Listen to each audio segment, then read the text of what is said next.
Fala aí, excelência! Tony Santana. Hoje, sexta-feira, tiramos a farda, mas vamos lá. Super interessante as notícias que a gente vai trazer aqui. No primeiro lugar, eu quero abordar com vocês o projeto de lei 3713 de 2019. Vamos abordar aí o que é esse projeto de lei, se realmente tem a chance disso acontecer ou se é conversa para boi dormir. Lembrando que esse projeto é parecido com o 3723, versa sobre armas, CACs, procuradores, defensores públicos e coisas desse sentido. Mas, via de regra, quer conceder o porte de armas para mais algumas categorias. E, repito, também aos CACs. Vamos falar um pouco sobre esse projeto de lei, mas adianto que não é coisa tão interessante. Mas, continuando aqui, vamos falar também da Lava Jato. Hoje faz 9 anos, eu vou trazer para vocês aqui os números reais da Lava Jato. Quero abordar com vocês também um golpe, um cliente tomou um prejuízo de 50 mil reais da Caixa Econômica, foi ao judiciário, tentou recuperar isso aí por meio de um suposto Pix falso e não conseguiu. Fica até o final, você vai entender a história. Quero abordar com você também o índice de desemprego está subindo no Brasil. É isso aí, já somos 9 milhões de desempregados. E por fim, já comentei hoje, mas vou voltar a falar a respeito do humorista do canal Hipócritas que foi preso no Paraguai. Antes, se você não é inscrito no nosso canal, conto com a sua ajuda, isso é muito importante para mim. Deixa aí a tua inscrição, não custa nada, é tudo que eu te peço em troca. Então, vamos lá às matérias de hoje e vamos começar aqui falando do projeto de lei 3713. Esse projeto de lei tem como pai o saudoso Major Olímpio. E aí tem a participação da senadora Soraya Tronic, Flávio Bolsonaro e também Fernando Bezerra Coelho. Galera, esse projeto de lei é parecidíssimo com o projeto de lei 3723. E aí ele tem, na sua característica aqui, falar a respeito de posse e porte de armas de fogo concedido pela Polícia Federal.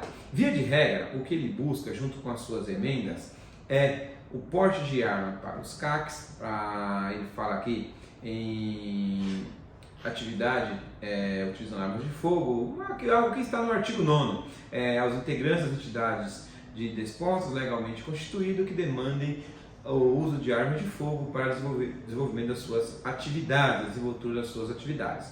Traz também o porte de arma para os membros da Defensoria Pública Estadual e Federal e para os procuradores de justiça. Ele muda também aqui para falar a respeito dos integrantes das guardas municipais, das guardas portuárias e dos integrantes dos sistemas socioeducativos pela segurança, vigilância, guarda, custódia ou escolta. Também dos oficiais de justiça e os servidores dos quadros da perícia oficial de natureza criminal e os integrantes da Agência Brasileira de Inteligência e os agentes do Departamento de Segurança do Gabinete de Segurança Institucional do Presidente da República.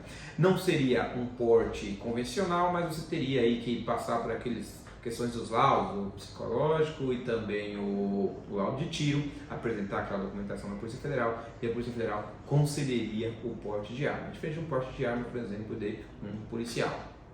É um bom projeto de lei, mas, galera, isso é papo para boi dormir, isso é conversa fiada, isso não vai andar. Ele estava sendo pautado na CCJ do Senado na quarta-feira, porém, a um pedido da deputada Maria Gabrilha, aqui de São Paulo, também senador comparado lá do Espírito Santo, como vocês sempre sabem, a mesma galera que atrapalhou o projeto de lei 3723, foi requisitado uma audiência pública. O senador Flávio Bolsonaro intercedeu aí e requereu que isso acontecesse, que essa audiência pública acontecesse nas próximas 3 semanas e que logo depois isso voltasse ao pleno da CCJ, da Comissão de Constituição e Justiça do Senado e sucessivamente ao plenário se aprovada fosse. Galera, isso aqui é para fazer barulho. Por que eu digo isso? Porque, veja bem, se fosse aprovar um projeto de lei que tem aí basicamente essas categorias, que tem aí os CACs, que tem a questão aí de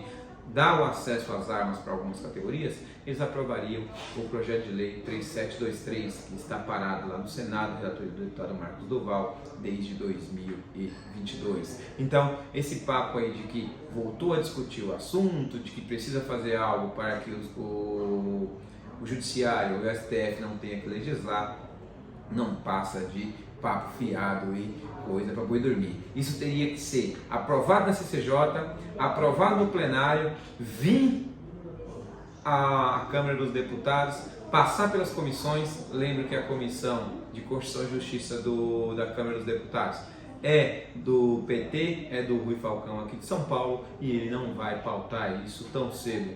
Então, de fato, isso aqui é especulações. Não apostem nesse projeto de lei, pois ele não vai andar, tenha certeza disso, pelo menos nos próximos 4 anos. E detalhe importante, já que a gente está falando de picaretagem, vamos falar a respeito de um Pix. Segundo as informações aqui, Tribunal de Justiça de São Paulo, uma cliente recebeu uma ligação de um suposto funcionário da Caixa Econômica e disse que ela tinha tentado fazer um Pix e que a conta seria bloqueada, e foi passando algumas informações. Durante a conversa, ela foi induzida a fazer um Pix de R$ 49.855,06. Ela fez passo a passo, item a item, e segundo a informação dessa cliente, ao final esse Pix não seria concluído, ele se tornaria para a conta, era apenas para testar o aplicativo, se ele estava seguro. Óbvio que não. Todavia, o Judiciário entendeu que o banco não foi culpado dessa movimentação e julgou a ação improcedente. Sabemos que, mesmo depois do advento do artigo 171A, o que se fala de estelionato usando de meios eletrônicos, a coisa ainda continua e é um crime que muito cresce no Brasil, mesmo após a pandemia. Ele continua aí sendo um dos maiores crimes, os mais avassaladores. E a questão do estelionato não causa só um prejuízo financeiro, mas um prejuízo emocional e um prejuízo que pode levar a pessoa até a tirar a própria vida.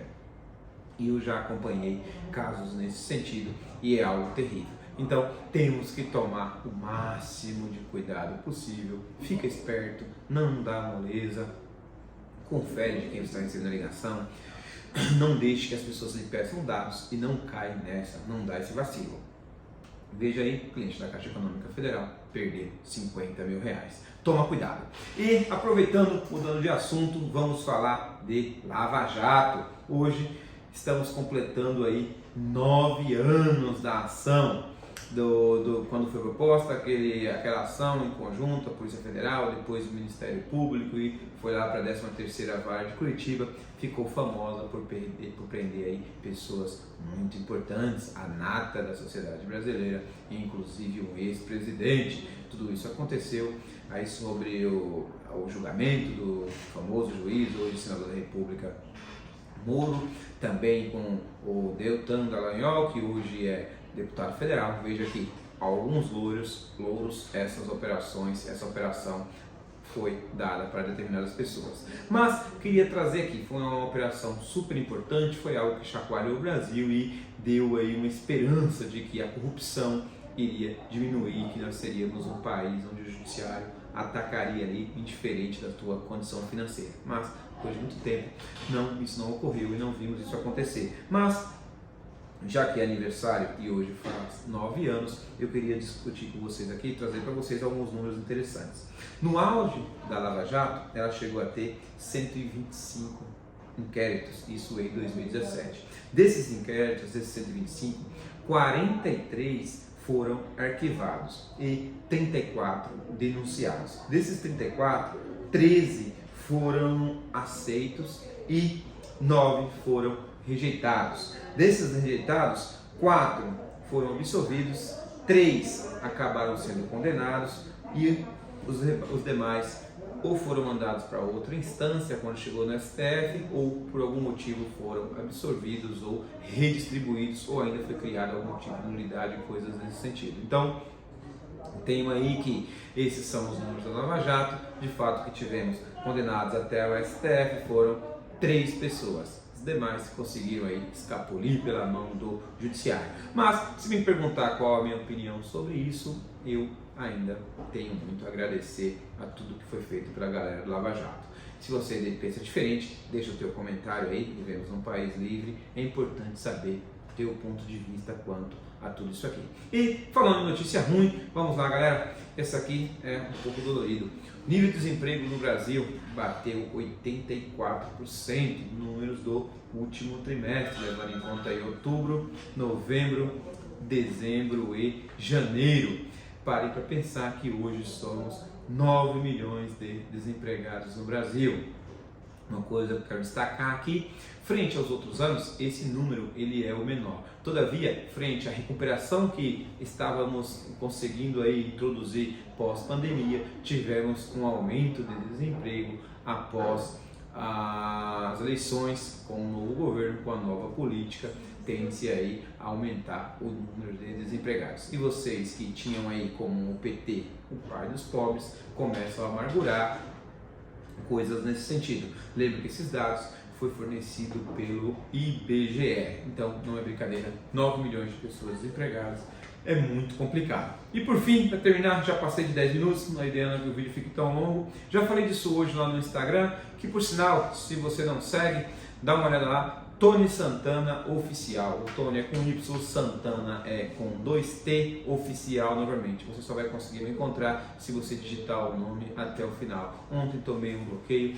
infelizmente não consigo responder ninguém no direct e meu conteúdo não é mais recomendado. Esse é o Brasil. Por sinal, peço se você puder me ajudar, compartilha lá os nossos posts, você vai fazer com que novas pessoas vejam e engajem com o nosso conteúdo, pois o Instagram não vai entregar. Fazer o quê? Faz parte do jogo, vamos lá, vamos tentar superar isso aí. E aí queria trazer a questão do humorista, o Bismarck Fugaza. Ele era o humorista do Hipócritas, o canal do YouTube famoso, junto com o Eustáquio, e ele foi preso no Paraguai. Ele foi preso no Paraguai hoje no dia 17. Detalhe importante, ele estava lá na capital do Paraguai, Assunção, e buscava aí um visto com um asilo político. Ele buscava permanecer no país por meio de asilo político, mas não tinha ainda contemplado o pedido, não tinha finalizado, isso não tinha sido deferido ou concedido. Ele foi preso pela polícia paraguaia, está sendo direcionado à fronteira e lá vai ser entregue à Polícia Federal. Vale destacar que a decisão da prisão do humorista foi deferida aí pelo ministro do STF, o Xandão, nosso ministro Alexandre de Moraes. Galera, é isso que eu queria compartilhar com vocês hoje. Se você gostou do vídeo, deixa aí o seu like, é super importante pra gente. Se você não gostou também, me diz o porquê você não gostou. Vamos melhorando. Ótimo final de semana a todos e sempre digo, Pátria Armada Brasil.